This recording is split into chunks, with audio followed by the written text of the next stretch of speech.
नाजरीन अस्सलाम वालेकुम।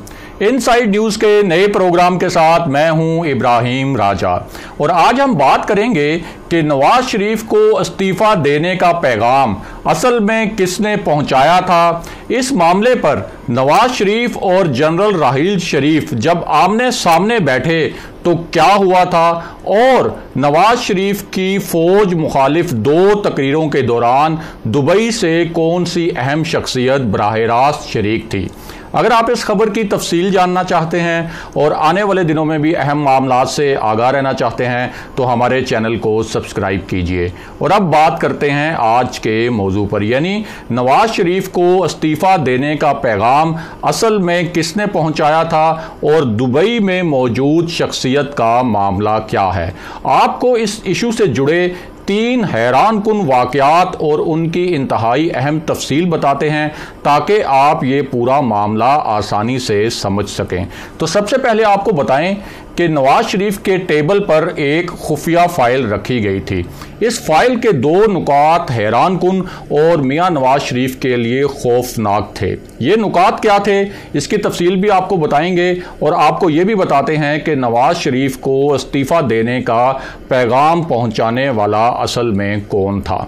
तो मामला ये है कि इमरान खान के धरने के दौरान एक कोर कमांडर्स कॉन्फ्रेंस हुई। इस कॉन्फ्रेंस से पहले मॉडल टाउन में कत्ले आम का वाक़या हो चुका था। इस वाक़े में पंजाब पुलिस की फायरिंग से ख़वातीन समेत 14 अफराद जाँ बहक हो गए थे। अब उस वक्त फ़ौज का एक हिस्सा चाहता था कि शहबाज शरीफ इस वाक़े पर मुस्तफ़ी हो जाएं और असूलन शहबाज शरीफ को उस वक्त इस्तीफ़ा देना भी चाहिए था। अब पहले तो 2 अफराद के ज़रिए शहबाज शरीफ को ये पैगाम पहुंचाया गया कि वो मुस्तफ़ी हो जाएं वरना मुल्क में बड़े एहतजाज और बदअमनी का खदशा है। अब इस पर शहबाज शरीफ ने क्या जवाब दिया वो भी आपको बताते हैं और आगे चलकर आपको ये भी बताएंगे कि उस वक्त 5 जनरल्स ने क्या किया था। तो आपको आगाह करें कि शहबाज शरीफ ने पहले तो इस्तीफ़ा देने से इनकार कर दिया और इस बात से भी इनकार कर दिया कि उनके खिलाफ कोई FIR दर्ज हो। दूसरी जानिब इस्लामाबाद धरने में शिद्दत आई तो 24 अगस्त की शाम दोबारा शहबाज शरीफ को एक पैगाम भेजा गया और ये जो पैगाम था जो दोबारा भेजा गया ये खासा मानी खेज और सख्त पैगाम था। इस पैगाम ने शहबाज शरीफ के होश उड़ा दिए थे और उन्होंने इस पैगाम के मुतल्लिक हॉटलाइन पर मियां नवाज शरीफ से मशावरत भी की। अब ये पैगाम मिलने के बाद शहबाज शरीफ ने बिल आखिर 2 वादे कर लिए। एक वादा तो ये था कि FIR में उनका नाम होगा और दूसरा ये कि तहकीकात में अगर उनका किरदार साबित हो गया मॉडल टाउन कत्लेआम के वाक़े में तो वो मुस्तफ़ी हो जाएंगे। उसके बाद शहबाज शरीफ हंगामी तौर पर इस्लामाबाद रवाना हो गए। दूसरी जानिब उस वक्त 5 जनरल्स ऐसे थे जो चाहते थे कि मियां नवाज शरीफ इस्तीफ़ा दे दें और अगर वो इस्तीफ़ा नहीं देते तो उनसे इस्तीफ़ा ले लिया जाए। उसके बाद जनरल राहील शरीफ ने एक कोर कमांडर्स कॉन्फ्रेंस बुला ली और ये कॉन्फ्रेंस 31 अगस्त को हुई थी। इस कॉन्फ्रेंस का मरकजी नुक्ता इस्लामाबाद में धरनों से पैदा होने वाली सूरत हाल पर बहस करना था और रिपोर्ट्स के मुताबिक इस कोर कमांडर्स कॉन्फ्रेंस में 5 जनरल्स ने आर्मी चीफ से कहा कि मियां नवाज शरीफ से इस्तीफ़ा ले लेना चाहिए।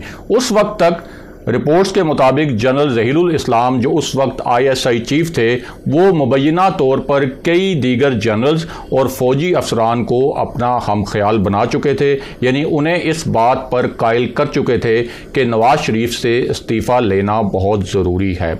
इस कॉन्फ्रेंस के अगले रोज़ आर्मी चीफ जनरल राहील शरीफ की मियां नवाज शरीफ से मुलाकात तय थी और कोर कमांडर्स कॉन्फ्रेंस में 5 जनरल ने आर्मी चीफ को ये तजवीज़ दी थी कि जब वो नवाज शरीफ से मुलाकात करें तो उनसे इस्तीफ़ा मांगें। अब जब ये अहम तरीन मुलाकात हुई थी तो उस दिन क्या हुआ, ऐन उसी दिन अल्लामा ताहिर कादरी के दर्जनों कारकुन जो थे वो PTV हेडक्वार्टर में घुस गए और एहतजाजी मुजाहिरीन ने पाक सेक्रेटेरिएट जो है इस्लामाबाद का उसका घेराव भी कर लिया और उसके गिर्द भी जमा हो गए और इस्लामाबाद का पाक सेक्रेटेरिएट इस्लामाबाद के अहम तरीन मकामात में से एक मकाम है।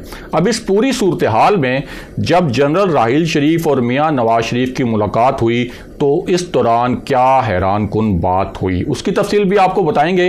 लेकिन पहले आपको बताते हैं कि नवाज शरीफ को इस्तीफ़े का पैगाम असल में किसने पहुंचाया था। तो मामला यह है कि सीनियर सहाफ़ी रऊफ़ क्लासरा साहब के मुताबिक साबिक DG ISI जनरल ज़हीरुल इस्लाम नवाज शरीफ को ये पैगाम पहुंचाना चाहते थे कि वो मुस्ताफ़ी हो जाएं, और इस मकसद के लिए पाकिस्तान के सबसे बड़े प्रॉपर्टी टाइकून से रब्ता किया गया। उनसे कहा गया कि वो ये पैगाम नवाज शरीफ तक पहुंचाएं, यानी नवाज शरीफ तक ये पैगाम पहुंचाएं कि वो मुस्ताफ़ी हो जाएं। शुरू में तो ये जो प्रॉपर्टी टाइकून हैं वो ये पैगाम पहुंचाने में हिचकिचाहट का शिकार थे, क्योंकि उनके नवाज शरीफ से भी बहुत अच्छे ताल्लुकात थे। लेकिन बाद में उन्होंने महज एक मैसेंजर के तौर पर, यानी एक पैगाम रसां के तौर पर नवाज शरीफ को ये पैगाम पहुंचाया कि आप इस्तीफ़ा दे दें वरना मुल्क में मार्शल लॉ लग जाएगा। और अब वापस आते हैं जनरल राहील शरीफ और नवाज शरीफ की अहम तरीन और फैसला कुन मुलाकात के मामले पर। तो आपको आगाह करें कि इस मुलाकात से पहले तहरीक इंसाफ और ताहिरुल कादरी को यकीन था कि आज मियां नवाज शरीफ से इस्तीफ़ा ले लिया जाएगा। मैं उस वक्त इस्लामाबाद में समा TV का ब्यूरो चीफ था और बतौर सहाफ़ी इमरान खान के 2 इंटरव्यूज़ भी कर चुका था और धरने की कवरेज भी कर रहा था। उस वक्त इस्लामाबाद में मुकम्मल अफरा तफरी फैली हुई थी। पुलिस का एक हिस्सा अमलन फरार हो चुका था, जबकि एक हिस्सा ऐसा था जो हुकूमती अहकामात को मानने से साफ इनकारी था। अब जिस वक्त जनरल राहील शरीफ और नवाज शरीफ की मुलाकात हुई तो उसके थोड़ी देर बाद चैनल्स पर यह खबरें आना शुरू हो गईं कि जनरल राहील ने नवाज शरीफ से इस्तीफ़ा मांग लिया है या उन्हें छुट्टी पर जाने का मशवरा दिया है। ये खबरें कई चैनल्स पर चलें। अब बतौर सहाफ़ी जब मैंने वज़ीर आज़म ऑफिस में अपने ज़राए से इस खबर के मुतल्लिक पूछा तो इन ज़राए ने कहा कि ये खबर बेबुनियाद है कि जनरल राहील ने वज़ीर आज़म नवाज शरीफ से इस्तीफ़ा मांगा। उसके बाद मैंने बतौर सहाफ़ी अपने जो फ़ौजी ज़राए हैं उनसे रब्ता किया और उन ज़राए ने भी यही जवाब दिया कि जनरल राहील की जानिब से ना तो वज़ीर आज़म नवाज शरीफ से इस्तीफ़ा मांगा गया और ना ही उन्हें छुट्टी पर जाने का मशवरा दिया गया। अब इन ज़राए की बुनियाद पर समा TV ने तो इस्तीफ़े के मुतल्लिक खबर नहीं चलाई, लेकिन दीगर मीडिया पर यह खबर मुसलसल चलती रही और उसके बाद बिल आखिर ISPR ने बाज़ाब्ता एलामिया जारी करके इस बात की तरदीद की कि जनरल राहील शरीफ ने ना तो वज़ीर आज़म से इस्तीफ़ा मांगा है और ना ही उन्हें छुट्टी पर जाने का मशवरा दिया है। अब जनरल राहील और नवाज शरीफ की मुलाकात में असल में हुआ ये था कि चंद जनरल्स जो थे उनको पूरी उम्मीद थी कि उनकी तजावीज़ की रोशनी में जनरल राहील नवाज शरीफ से इस्तीफ़ा ज़रूर मांगेंगे, लेकिन जनरल राहील शरीफ ने बतौर आर्मी चीफ इन तजावीज़ को नहीं माना, यानी इन तजावीज़ को ज़्यादा अहमियत नहीं दी और नवाज शरीफ से इस्तीफ़ा नहीं मांगा। रिपोर्ट्स के मुताबिक जनरल राहील उस वक्त मार्शल लॉ लगाने के हक़ में नहीं थे। और अब आपको नून लीग के इजलास की मुख्तसर कहानी सुनाते हैं। ये वो इजलास था जिसमें मियां नवाज शरीफ ने दोबारा बहुत जारहाना तकरीर की और इस तकरीर के दौरान भी उन्होंने फ़ौज पर और आसिम सलीम बाजवा पर खुसूसी तौर पर बहुत ज़्यादा इल्ज़ामात लगाए और बहुत ज़्यादा उन्हें तनकीद का निशाना बनाया। इस इजलास में वज़ीर आज़म आज़ाद कश्मीर राजा फ़ारूक हैदर को भी खुसूसी तौर पर बुलाया गया था और इस इजलास में राजा फ़ारूक हैदर ने बहुत ही जज्बाती किस्म की तकरीर की और इसी इजलास में दुबई से इरफान सिद्दीकी वीडियो लिंक पर खुसूसी तौर पर शरीक हुए और हुकूमती हलकों का ये कहना है और हुकूमती हलकों का ये दावा है कि नवाज शरीफ की जो हालिया तकारीर हैं वो भी इरफान सिद्दीकी ने ही लिखी हैं। अब नवाज शरीफ की जो हालिया तकारीर हैं जिनमें फ़ौजी क़यादत पर भी तनकीद की गई और वज़ीर आज़म इमरान खान पर भी तनकीद की गई, उन तकारीर के बाद हुकूमती हलकों ने 2 अहम सवालात खड़े किए हैं। हुकूमत का एक सवाल यह है कि नवाज शरीफ हर किस्म की कहानियां सुना रहे हैं लेकिन अपने असासों का मनी ट्रेल क्यों नहीं देते, और उन्होंने जो कौमी असम्बली के फ्लोर पर गलत बयानी की थी उसका जवाब उन्हें हर हाल में देना होगा।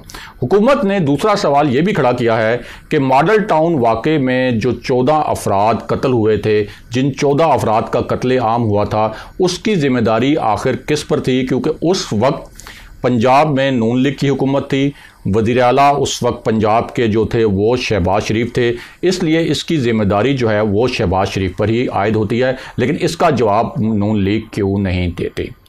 आज के प्रोग्राम के लिए बस इतना ही। अगले प्रोग्राम तक के लिए खुदा हाफिज़।